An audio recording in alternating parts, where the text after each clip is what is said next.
Coach Corey Wayne, and this is my video coaching newsletter. And the topic of today's newsletter is going to be how the economy really works. This is something that affects everybody. All of us live in a world where we have a banking system that uses what's called an elastic currency. In the United States, obviously, we have the dollar.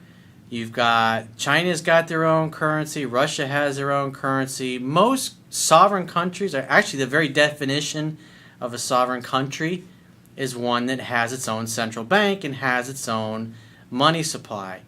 And so you say, well, why should I care about this? Well, if you just look at the last 10 years, we've all been through a boom and bust cycle. And if you look historically, if you look back going hundreds of years, it tends to do this, up and down, up and down. The economy booms, and then it crashes. The economy booms, and then it crashes. And then what happens when it crashes? I'm sure everybody watching this knows somebody that financially got the shit kicked out of them when the economy went in the shitter back in 2007 and 2008. And so what I wanted to talk about today is how money circulates, where it comes from, because pretty much 99.99% of the people that are actually watching this video, it's not going to be what they expect. And if you're starting a business, or you have a business, or you have a great career that you want, depending on where your industry is and how susceptible it is to the boom-bust cycle, like especially like for me personally, because I was in the real estate and the mortgage industry, what I was personally seeing is that banks were lending money so fast, our average sales price on homes that we were selling was $189,900, almost $190,000. That was the average. Within 6 months' time, because there was so much money floating around, and you had so many people getting loans, a lot of them you've probably heard, you've seen 60-minute stories and stuff where they talk about liar's loans, or basically, as long as you had decent credit, you could say that you made whatever you needed to make in order to get a loan. And so you had people buying 2, 3, 4 houses in new home communities, building them, buying a $300,000 house, and then 8, 10 months, a year later, when the house was finished under construction, the thing had gone up $50,000 or $100,000. So for us, especially when we're selling just existing regular houses, within 6 months, those houses that were $190,000 appreciated to over $300,000, which was just ridiculous. And so in any industry, when you have too much money chasing an asset, or like what you see in the boom-bust cycle all the time, is eventually the banks get to the point where they are so reckless with their lending, and they lend so much money and they get involved in such risky instruments that it starts to collapse. And when it starts to contract, all the people that are on the fringes, especially the people that are living paycheck to paycheck, they're the first ones to stop making their mortgage payment. And if you invest in real estate, or you're in the real estate industry and you understand how this cycle works, you can really profit significantly from it. And also when it comes to business or your career, you can also take financial decisions to get out of the way so you don't get fucking wiped out. Because I know I personally lost millions of dollars when the economy went in the shitter in between 2004 and 2007. I lost a lot of my net worth. And if you look back, like I look back over my life, I'm 46 now, this has happened several times. In the early 90s, late 80s, early 90s, you had the S&L crisis. You had what happened was you had people abusing the system. You had a lot of doctors, a lot of lawyers buying rental properties and using depreciation to write off all of their income. And then Congress comes along and starts closing the loophole, and then there's no more incentive for doctors and lawyers to basically write off all their income and pay next to nothing in taxes. So what happened? They stopped buying properties. And then all these people that were over leveraged, it just created a fucking domino effect of defaults. And when people are defaulting, because remember, banks are in the business to lend money, what do? They stop lending money, or they don't lend as much. That causes the economy to contract at an even faster rate. So the economy goes into the shitter. It takes usually 5-10 years for that to recover. When I first got into investment real estate, I remember one of the first houses that I bought one that was part of the real estate investment trust, which was part of that S&L crisis. This was going back, I think it was 97 I bought this particular house. I paid like $6,000 for this house. And it was a 45, when I got it all fixed up, it was a $45,000 house. So I made a tremendous profit on this particular property because of that. I had a good friend of mine, he sold his last company for $100 million, and now he's an equity investor, and so he invests in startups and things of that nature. Well, when he was younger in the 70s, he had a lot of money in real estate. He was a multimillionaire. Same thing. He got over-levered, didn't really understand how the banking system worked and how the economy went through its boom-bust cycle. He was a multimillionaire, and guess what? He got completely fucking wiped out, had to file bankruptcy, had nothing left, had to start all over again. And anybody that has made any kind of significant amount of money in their life, they've been, at some point in time in their life, they've been on the wrong side of an economic downturn. And I teach self-reliance, and part of being self-reliant is understanding how the economy works because it affects everybody. Whether you pay attention to politics or you pay attention to what's economic realities are, when the economy goes boom and when the economy goes bust, it will affect you and it will affect your income earning potential. And if you don't know what's going on, it'll cause you a shitload of financial pain. So I have a few quotes I'm going to go through with you and just share what I've learned, because I used to be in the banking business. My company, we lent out around $500 million in loans and when I was in the industry. So I'm very familiar with it and how things work from the lending side of things, and the way you think banks work, and the way a lot of people think, oh, the president, he's the one that determines how the economy does. Well, presidents really don't have much. They have some influence, but they don't really have a lot of control over whether the economy goes boom or it goes bust. It's really about circulation. And there's a quote from one of our founding fathers, and I posted this on Instagram a couple months back. And it's so true. This is a quote by John Adams. And the quote says, "All of the perplexities, confusion, and distress in America arise not from the defects in their Constitution or Confederation, not from want of honor or virtue, so much as from downright ignorance of the nature of coin, credit, and circulation." So this is one of the founding fathers of the United States of America saying, basically all the problems that we have economically in our country are just because people don't understand what money is, they don't understand where it comes from, they don't understand how it circulates, they don't understand what debt is, and how it comes from, how money is created, how it moves in circulation, what causes the economy to do well, and what causes it to go in the shitter. So I'm going to, as quick as possible, go through this and explain it to you, because this is something we all need to know. We all need to understand this. Even if we don't want to, we don't think it's important to us, it will bite you in the ass financially if you just ignore and say, I don't care, I just want to learn to get laid, dude. I want some pussy. Well, at some point in your time, in your lifetime, you will experience it, and you'll be on the wrong side of an economic downturn. And take it for somebody who's lost millions of dollars and has had plenty of friends that have lost millions of dollars, and some of them have gotten completely wiped out and had to start all over again, and that ain't a lot of fucking fun. I had another friend who was worth $500 million. He, in this last economic downturn, he got completely wiped out. He was on fucking food stamps. I mean, to have all that real estate and all those assets that he spent 20 years building up, he got caught on the wrong side of the economic downturn, and he got fucking wiped out, and he lost everything, and he had to completely start over. That fucking sucks. That's demoralizing. Those are the kinds of things that are really difficult to recover from, especially as you get older. I mean, you look at all those people that got ripped off by guys like Bernie Madoff and those Ponzi schemes. You feel for them because they're too old to go back to work. It's like, you feel bad. So the idea is to not be one of those people. So I have a quote that I wrote, and then I'm going to go through some of these other ones and explain this stuff. So the quote says, "Everything that most people think they understand about money, economics, wealth building, and financial security is totally wrong.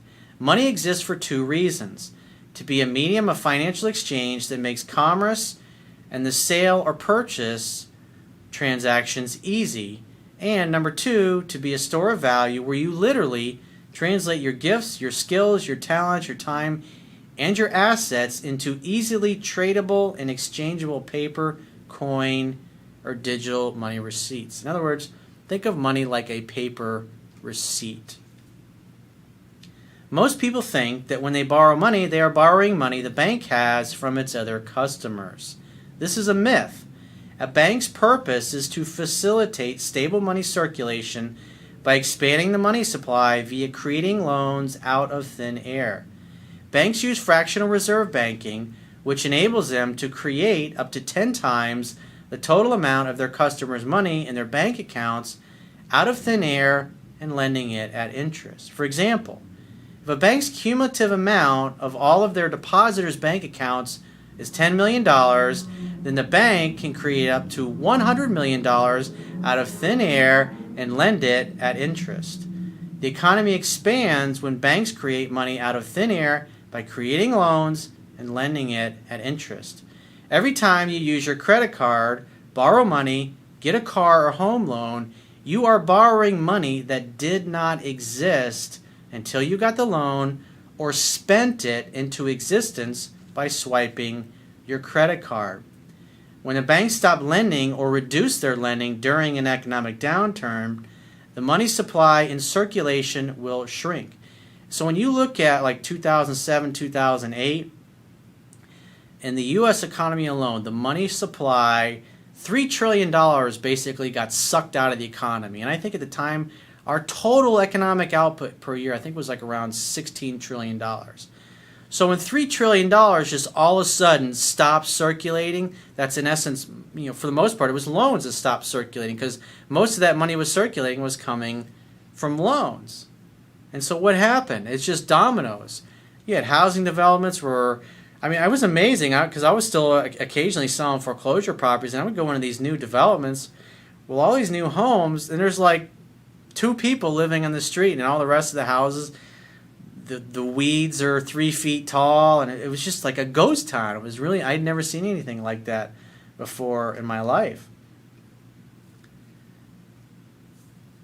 This causes the economy to contract, and who suffers the most when this happens? The people who are living paycheck to paycheck are the first to stop paying their bills. This creates a domino effect. Economic recoveries can often take 5 to 10 years to recover from the worst monetary circulation contractions. The economy tends to boom and expand until the banks get too reckless with who they lend money to, which creates bubbles and loans that borrowers start defaulting on. Economic contractions bring foreclosures, repossessions, unemployment, and government being unable to pay their bills. This is known as the boom and bust cycle. As long as the world's banking system uses elastic currencies, the up and down, boom-bust cycle will be a fact of life. Therefore, as a sovereign, free, and self-reliant human being, you should always know your downside financial risk if the economy does not do what you expect it to when making financial commitments. And so you hear a lot of bullshit in the media and TV. And what's interesting is 99% of all politicians and all these idiots, the talking heads in the media, doesn't matter what your favorite channel is, they don't know their asshole from a hole in the ground when it comes to understanding the banking system. They talk a lot about debt. They talk a lot about governments borrowing money, but they don't really understand the system and how it works. And like I shared in a quote, if a bank has $1 million in my money and your money and all the rest of the people that belong to the bank as depositor income, then they can create up to 10 times that out of thin air and lend it at interest. So if a bank has $1 million in depositor money, they can create $10 million out of thin air and lend it at interest. They literally have a printing press. Most of the time it's all digital. Obviously they're not printing physical money. You get a house loan or a car loan, somebody goes to a computer, they punch it in, and they wire the money to a title company for closing. But at the end of the day, that money didn't exist until the loan was created. What a great business. Is it any wonder when you walk into a bank why there's all that glass and marble in there? They literally have a money printing press. That's why you hear the politicians bitching and complaining, especially during this last downturn when this shit hit the fan. The banks aren't lending. We gave all these fuckers money to bail them out, and they won't lend it out. Well, why wouldn't they lend it out? Because there was no borrowers that were good risks. So they stopped lending money out. And so the money supply contracted. A lot of people went on government assistance to pay their bills. And what's interesting when you look at the property is a bank doesn't take a loss on a foreclosure until they sell it once they've taken it back. So what you saw is that banks would file what's called a lis pendens and basically public record saying, hey, this person hasn't paid their loan. We are basically in the process of foreclosing and getting the property back. But they didn't do anything with the foreclosure, because if you got a $200,000 loan but the house is only now worth $100,000, as soon as the bank sells that to somebody that buys it from them after they foreclose, and say they sell it for $100,000, they got a $100,000 loss they got to write off. So what's interesting about that, and the banks have all the power, is that they just file a lis pendens. They don't do anything with it, and they wait for the market to come back. And then once it's come back, then they foreclose on it. And then I'm sure many watching this probably had friends or family, or maybe you personally, were living in a house that you stopped paying on. And I got a friend of mine that I know, because he got an attorney, and somewhere in the chain of title, the loan got sold so many times, it just disappeared. So the banks can't really prove that they have a valid lien on his property. So he, in essence, has gotten this $500,000 property free and clear. It's quite comical. But like I said, if the bank if they don't foreclose on it, they can say, okay, well, this $200,000 loan, even though they know it's worth only $100,000 now, they can say it's worth whatever they want. It's a non-performing asset in essence. So if you borrow $100,000 from a bank and you don't pay it off, obviously that $100,000 loss they have to take.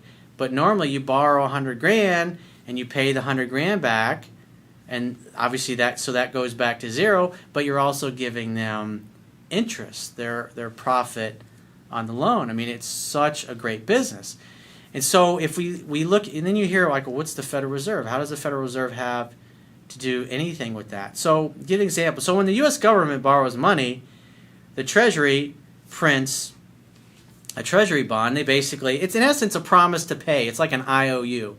They give it to the Federal Reserve, say it's $1 billion, and they go, great, here you go, U.S. Treasury, here's your, we'll wire that $1 billion into the Treasury bank account, and there you go. Well, that Federal Reserve, that $1 billion they lend, it didn't exist. So they give it to the Treasury, and then the government, through their spending bills, determines how that money is spent in the economy. And the way the system's supposed to work is they take that $1 billion bond and then they go sell it, and then China comes along, or somebody else, Japan or Saudi Arabia, and they buy that $1 billion treasury. And then so what happens is then the U.S. government has to pay interest to China or Japan, whoever happened to buy that loan, or that treasury bill, if you will. And so what's interesting, the law was changed, and I think it was in the 50s or the 60s, I can't remember. So what you hear a lot about, you probably heard of quantitative easing, and people are like, what does that mean? What's monetizing debt? What does monetizing debt mean? So this is what happens in quantitative easing. So the government creates that promise to repay $1 billion. They give it to the Federal Reserve. Federal Reserve gives them $1 billion. Then the U.S. government spends it for whatever they spend it on, and then the Federal Reserve on the open market sells that $1 billion IOU to China, whoever wants to buy it. And now the U.S. government has to send interest money to whoever holds that government debt. Well, when the Federal Reserve does quantitative easing, they buy that $1 billion loan back, and as long as the Federal Reserve holds on to it, guess how much interest the taxpayers pay? Nothing. It becomes an interest-free loan. And so you say, well, why was the Federal Reserve buying all that debt? Why have they done all this quantitative easing over the last 7-8 years? I can't remember how many. I think they got a couple $1 trillion worth of treasury bonds that they bought. Well, the reason they had to buy those is because there was no way the government could pay the interest on all those. So by the Federal Reserve owning them, they don't pay any interest on it. And the idea is that when the economy comes back, then the Federal Reserve will go and sell those treasury bonds in the open market, and the government starts paying interest on them again. But at the end of the day, the money supply expands when the economy is doing well. But the thing you got to look at is that most of the time that money goes into like real estate and things of that nature. So it's just a matter of time before you, in essence, blow a bubble. In other words, there's more money supply chasing real estate than there is real estate. So you get competition for real estate. And that's when you see houses that are like $189.9 all of a sudden go to $300,000 in 6 months. They ain't really worth $300,000, but the problem is it's supply and demand. And so that's what you see. You see assets blow up, and then you see it contracts. And so let's look at some real world examples of, like, let's look at Greece. So if you take Greece, when Greece joined the European Union has the ECB, the European Central Bank, and their currency is the euro. And the Greeks gave up the drachma, which was their own currency, which really is the very definition of a free sovereign state. They don't even have their own money anymore. And so what happened was their politicians borrowed and spent too much. And then what happens is the banks basically all say, hey, the government has spent so much and they owe so much money and they're paying so much interest. Remember, they don't have their own central bank like we have the Federal Reserve. So they can't print money. So what happens? The economy continues to contract. And then what happens? The banks come in and they foreclose on everything. They just fleece the Greek people.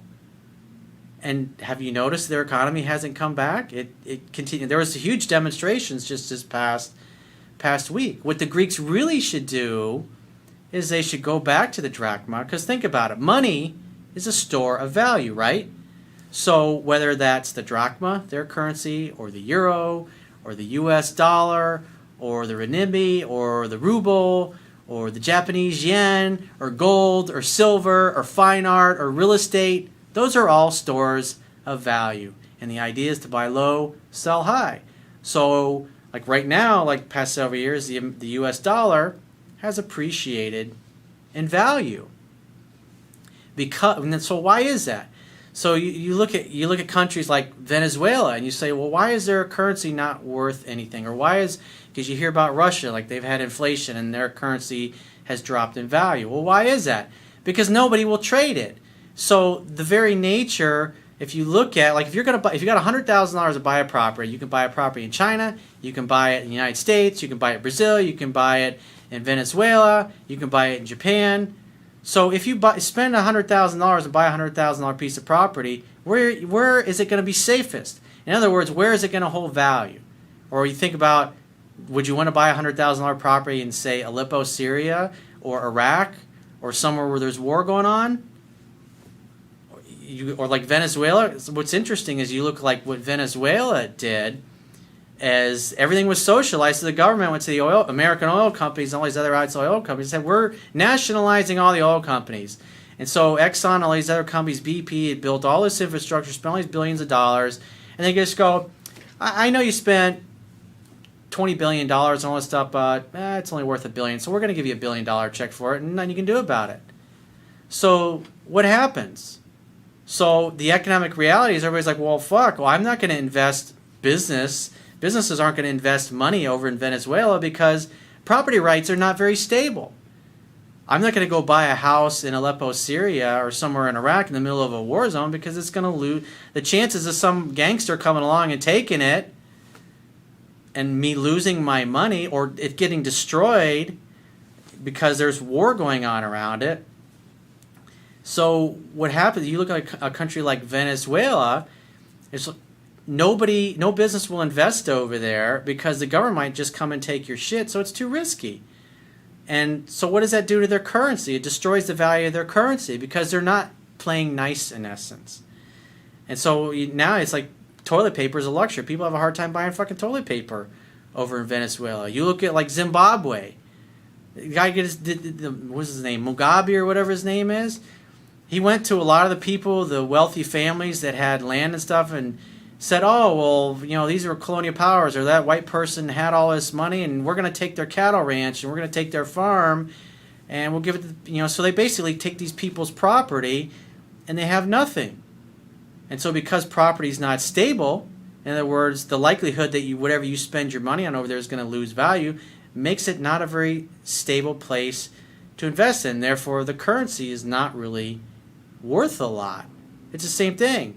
If you buy a $100,000 property in Russia versus the United States, where is it most likely to hold, not only hold its value, but appreciate in value? Obviously, the United States. And you look at, well, what happened with Germany, the Weimar Republic, after World War I? Well, what happened, it's true that Germany was printing money, but all the people that they had signed the agreements with at the end of World War I said, oh, we don't want your fucking paper currency. We want your gold. We want your silver. Nobody wanted their currency. So what did it do? It crashed the value of their currency. You look at Iran, what's been going on with all the sanctions, even Russia. The international conglomeration of the countries and the banks, they just won't do business with them. And when people won't do business with you, when they perceive that your currency is not very valuable, it loses its value. And obviously, if you have to import certain things, if your currency drops in value, whatever it is you're importing goes through the roof. Like buying food and different things over in Russia has gotten really fucking expensive now because of that. And when you understand how money flows, you look at a city like Detroit, you say, what the fuck why is the economy so bad in Detroit? Why has it been consistently bad? They have a money circulation problem. I mean, what happened over there? You had things like free trade and different things. So you had businesses, these international business corporations, they're just looking out for themselves. And since they have the lawyers and the lobbyists and the money, they get free trade agreements like NAFTA and other things. And so what happens? Instead of paying an American worker $50,000 a year to make cars, I can go to China or Brazil or somewhere or Mexico and pay the same kind of person with the same kind of education and skill set $5,000 a year. And then I can just re-import the car here and sell the car for less in the United States and make more profit. And so what happens? It decimates the industry in the area like Detroit. And since there's no lending happening, because basically there's no credit-worthy borrowers in the Detroit area, what happens? It's just the economy just plummets. So there's low monetary circulation in Detroit. But if you had because we have a Federal Reserve system, I think there's 12 branches total in the United States, we really should have a Federal Reserve branch in every single state capital. And that way, when something like that happens, when an industry gets fucking decimated, they can put together low interest type loans that will incentivize developers and other people to come. Because what you need to do, like whether it's Greece or Detroit or like even Puerto Rico. You look at Puerto Rico and they're on the verge of defaulting. It's like, well, why is that happening? The government borrowed money. And it's like, where did the money go? Where does it circulate? What happens after it's spent? That's the important thing. So you look at Puerto Rico, they borrow money, they spend it into their economy, and where does it go? Well, it's typically you got other corporations that are not really based in Puerto Rico. They get paid, they do things over there, and the money leaves the country. So when the money circulation in a local ecosystem, if you will, reduces, the economy goes in the shitter, just like in Detroit. And so the people that are running Detroit in areas like that are depressed, you've got to find a way to incentivize banks or foreign national corporations, somebody to come in there and start spending money into that local economy. It's the only way it's going to come back. Otherwise, you just have stagnant areas that don't really grow or go anywhere. There's a lot of stuff that you hear in the news about Trump and what he's talking about doing. Well, you look at, they talk about corporate inversions. So, and there's also, I think it was Carl Icahn, which you should definitely listen to guys like that when they talk about economics. These are some of the most successful, wealthiest people in the world. There's about $2.5 trillion of money that American corporations have made that is sitting overseas in overseas banks. Now remember, fractional reserve banking allows banks to take whatever money is in their deposits and create up to 10 times that and lend it out at interest out of thin air. So instead of that $2.5 trillion sitting overseas in banks, and those banks through fractional reserve banking are expanding their money supplies and growing their economies, we can repatriate that money. But with a corporate tax rate of 40%, what's their incentive? So by lowering the corporate tax rate to something that's competitive around 15%, everybody else that we're competing against, now these corporations say, okay, that's actually an incentive to come back and repatriate that money, put it in American banks. That gives banks more reserves as part of fractional reserves to create money out of thin air and lend it at interest. So if it's cheap for companies to come back and they pay a low tax rate over here, who are they going to hire? They're going to hire American workers. And so you hear also another thing, you hear about all these foreign workers. You hear all this stuff about Mexico has been, Donald Trump's talked a lot about that. So just this one particular country, you look at what is the net effect of the monetary circulation on our economy by the fact that we send $25 billion to Mexico every year to purchase oil. We send them $25 billion, which goes into their economy, and they give us, obviously, oil. But what's interesting is when you look at all the, whether they're illegal aliens or maybe even the people that work here legally, about 20, and this past year alone, 24, I think it was $23.9 billion, where Mexican people worked here in the United States. Some of them were obviously illegal and some of them were legal. They work here, and what do they do with that money? They send it home. So you got $25 billion leaving with oil revenue, and you got another $24 billion or so leaving because people are working in the United States, they're earning money, and then they're not spending the money here. They're not putting gas in their car here. They're not making a mortgage payment in the United States. They're not going to Home Depot and buying shit.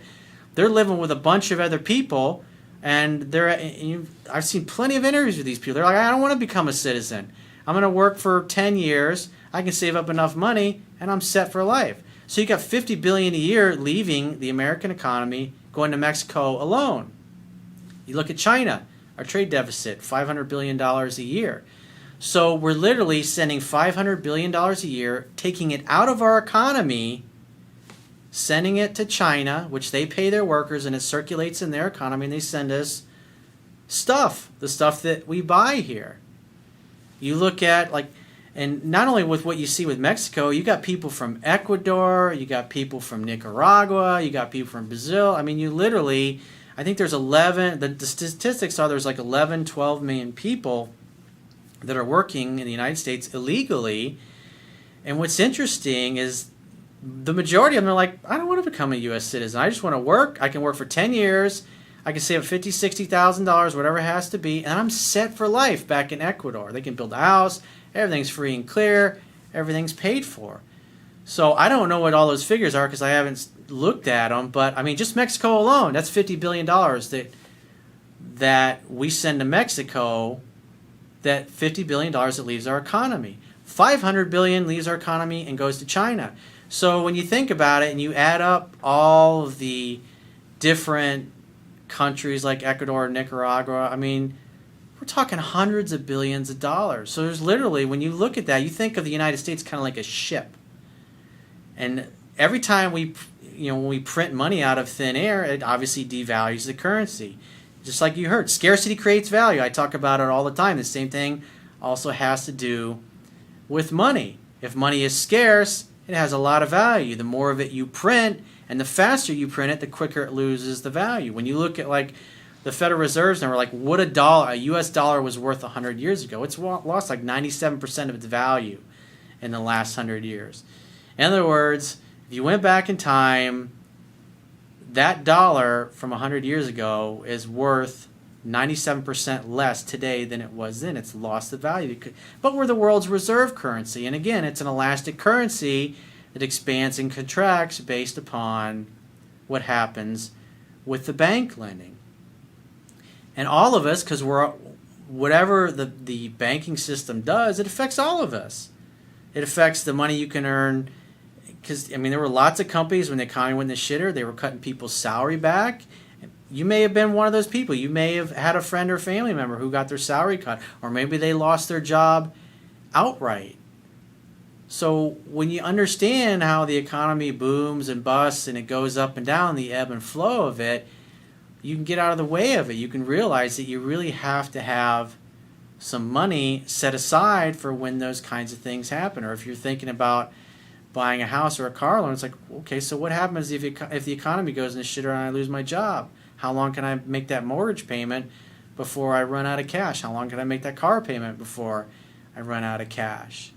You got to think about those things. Ideally, you want to have at least a couple of years of savings where you can pay your bills. And you're not just, because if you're a paycheck to paycheck person, the next time the economy goes into shitter, the chances of you being able to pay your bills are slim to none. And so it's like when I see people, whether it's a politician or a talking head in the media talking about money, or they talk about debt or this or that, none of that really matters. The only thing that matters is what is happening to the money supply. Is it expanding? Is it stable? Is it contracting? You look at Greece, you got all those people that are out of work. You got a lot of the younger Greeks are leaving and going and working elsewhere because they can't find jobs. So the net effect on the Greek economy is that the money supply is continuing to contract. So what's it going to take for that to turn around? Well, eventually what happens is the assets are being sold for pennies on the dollar, whether it's the Acropolis or the buses or the electrical power generation plants. I mean, all this stuff gets sold to outside interests for pennies on the dollar because that's part of the deal the IMF and the international bankers work out with the Greeks. They come in, they fleece them, and they take their fucking assets. You know, like what I had a friend of mine who's in real estate, and one of his clients, these are Middle Eastern clients, they have $80 million set aside to buy U.S. property. So you remember all that money we send overseas, places like Saudi Arabia or Mexico, wherever we buy oil from? Well, guess what? Those people get all that money and they give us oil. And when the economy goes in the shitter, they come over here with their millions of dollars. And your house that you lost, that $300,000 house you may have had, they come along and they buy that house for $80,000 or $100,000. That's what happens. So until you get asset destruction, you get that loan destruction, and until you get people coming and spending money into that economy, it's not going to come back. It may take the Greeks a decade. It may take them 20 years to recover from that. And as a human being, you got to look at that and say, is that really fair? Is that right? Is that a stable system? Is that a balanced system? The smart thing to do is for the Greeks to go back to the drachma and say, we got our own currency, but hey, you know what? We'll take the euro as well. We'll take the American dollar. You want to pay with gold? Sure. We'll take gold. We'll take silver. Hey, you got Bitcoin? We'll take Bitcoin. Again, what is money? It has two purposes. The only reason for existing has two purposes. It's a medium of exchange that makes commerce and sale and purchase transactions possible, and it's a store of value. And if you don't think a particular currency is going to be worth something or it's going to lose value, you shouldn't be buying it. You should move your currency into something that's appreciating. Remember, the idea is to buy low, sell high. And people with money, that's what they do. They go places where there's blood in the streets, if you will, as they say. Like where the economy, the idea is the metaphor for civil unrest or when people are upset or the economy's really bad because you can get things for pennies on the dollar. Again, like I was talking about earlier about Detroit, same thing. They have a money circulation problem. Puerto Rico has a money circulation problem. You look at a country like Venezuela, what do they have? Well, their currency's not worth a lot because their government may come and take your shit. So what's the incentive for any business to come over there and spend money? There's none. Because there's a really good chance after you spend your money and you build something nice over, the government's just going to take it and give you next to nothing for it. So until there's a change in the government, nobody's going to want their money. And it's going to continue to be worthless.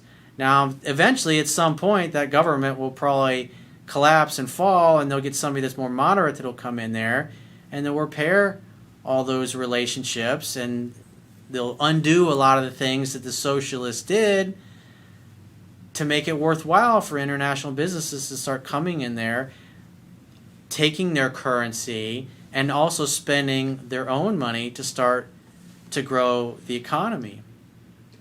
When you look at like the stimulus package, like Obama, when he signed that stimulus package when he came in office, it was something like $900 billion. Like, what happened to all that money? Well, a lot of it was just bribes and payouts for all the people that got them elected in the special interest.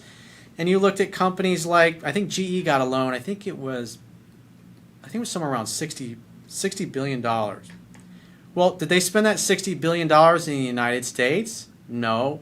Actually, a lot of it got spent overseas. I know one of the things they spent on, they built a locomotive plant in Brazil. I don't know how many billions of dollars they spent on a locomotive plant in Brazil, but you think about it. We devalued our currency by printing that $60 billion loan. We gave it to GE, and instead of them spending it in our economy and circulating in our economy, they went and spent several $billion building a locomotive plant in Brazil. They hired Brazilian workers. They bought Brazilian concrete. They hired Brazilian contractors. And it was great for their local economy because that money was circulating in their economy.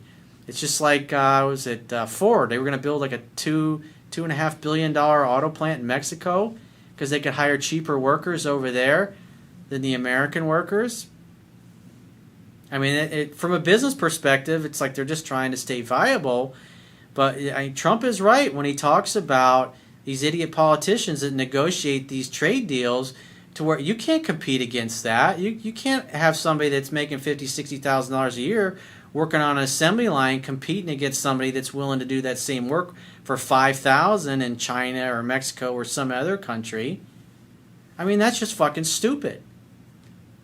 So the more people that understand how the economy works and the banking system works and how money circulates and how it gets into the economy, the more they're going to demand from their politicians that they enact policies that make sure that money circulates in a stable way instead of an unbalanced way. Because you look at the extremes of it, like when you have a currency that nobody wants or it's an imbalance, you look at Greece, you look at Venezuela, even you look at like Iran, or you look at Russia, with the sanctions. Their currency lost value, and it made it really hard for them to buy things that they either didn't make or didn't grow over there that they had to get from overseas. And at the end of the day, we're all connected. And when you look at the system, the reality is we have enough land on the planet to grow enough food for everybody. We have enough resources on the planet to where everybody can live in a nice home, everybody can have a nice car, everybody can breathe clean air. I mean, if you've been following some of the things that Elon Musk has done with his battery technology, the Gigafactory, and all the solar that he's going to institute, he literally single-handedly is going to replace the electrical grid with solar and batteries. They're already working with electrical companies to do this. And so you look at like your nuclear power plants and your electrical power plants, all the ones where people complain, you look at China and it's like that. I mean, I wouldn't want to breathe that fucking air, but in the next 15, 20 years, all that stuff's going to be replaced with solar and battery technology. I mean, Elon Musk said we can do this, we're going to do this, and we are doing this. He's already calced it all out. The technology exists to do this, and when you look at the world as a whole and where humanity is going. I mean, you look at like Afghanistan. I mean, you literally got people that they have no running water, they don't have electricity, and in the winter, instead of what they burn to keep their houses warm, is they take like the dung from their animals and they roll it into little balls. And those little balls, they're flammable, so they light them on fire, and that's how they heat their houses in the winter. Their right hand they eat with, their left hand they wipe their butt with. Before the United States was involved in Afghanistan, the life expectancy of the average Afghan was 35 years. It's now 65, which is amazing. But you look at technology, and you're able to literally go in there in these remote areas, and there's most of the people on this planet don't have, you're going to have a billion people are going to go to bed hungry tonight. So you literally can go in, you can plop a cell phone tower in the middle of nowhere. They can buy a cell phone. They can put a solar panel on their roof with a battery pack that charges during the day. So at night, they got lights. They can charge their phone. They can run their computer. They can run their pump. They can put a well in. And now they got running water. So you got people that are literally living from hand to mouth that are going right into the modern internet age in a matter of years. And that's really amazing. And if more people understood the financial system and the monetary system and how money circulates, then we wouldn't have all these problems and these imbalances. Like I said, it's just a matter of management of resources.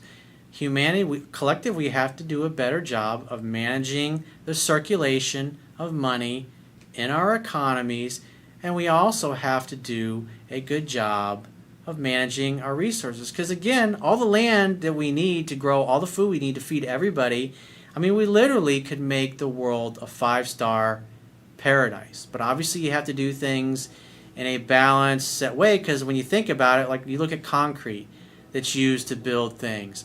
Well, there's only so much capacity right now, so if you get too many people needing concrete, what happens? The cost of concrete goes through the roof, or steel, or glass, or any of these other things. So we have to take those things in account and give the people that excavate this stuff out of earth, give them time to build up their capacity. But I mean, you look, this is the most exciting time to be alive as human beings, because 15, 20, 30 years from now, you look at robotics and how they're coming along and coming online. Literally, we're going to have places that are going to grow all the food we need. It's going to be completely automated. 15, 20, 30 years from now, people can be working 2-3 day work weeks, and the rest of their time they can be enjoying their lives. Just something to think about. There's some really great books that I highly recommend. There's an article that I did several years ago called What is Money Really? And there's a great documentary that Bill Still did called The Secret of Oz, which I highly recommend, where he goes into detail the history of money, where it came from, and it's really fascinating and really enlightening. Also, Ellen Brown's book, Web of Debt, which is really good. The Creature from Jekyll Island, which is, I can't think of his name. If you Google The Creature from Jekyll Island, I think it was published in '96. He's done a couple editions since then. It's a best-selling book, really fascinating on the history of monetary policy, the banking industry, and those are just some really great books. And like I said, I highly recommend you watch The Secret of Oz. That's a fascinating documentary. It'll really open your eyes, because we all need to know this. We all need to understand this stuff. And you can't just stick your head in the sand and say, I don't care about it. I just want some pussy. I just want to get laid. I want to build a business. You have to understand this stuff. Because the more, it's like what the quote on the back of my book, enlighten the people generally, and tyranny and oppressions of body and mind will vanish like evil spirits at the dawn of day. If you're ignorant of something, if you've got a blind spot, if you've got a knowledge gap in any area of your life that's important, you open yourself up to get manipulated or completely fucking blindsided when the economy goes in the shitter. And so when you listen to a politician or a pundit talk about the financial system, they start using those big words like quantitative easing and special investment vehicles and tapering. All they're really, quantitative easing is just basically the Federal Reserve buying government bonds that are already out there, and once they've bought those bonds and they've given more money printed out of thin air to whoever they bought the bond from, the United States government doesn't have to pay interest on that as long as the Federal Reserve holds that bond. It's definitely something to think about, and it's something that's really fucking important. Because what you're going to find, the more successful, because when I was younger, what I focused on was making money and becoming more successful with the opposite sex and having better quality relationships and getting the things I want. And once you get the kind of relationships you want, and you're able to get the kind of material things you want, and you build the kind of businesses that you want, I mean, if you look at all the wealthiest people, even like the original, like Andrew Carnegie, or a Bill Gates, or a Warren Buffett, or a Mark Zuckerberg, especially like some of these guys are doing with the gifting pledge, where they're giving half of their money away. The most richest, most successful people in the world, they get to a certain point and they've got all the money they could ever spend, and they have all the stuff that they could ever need. What do they do with their money? They start giving. They want to do something to leave the world a little better than they found it.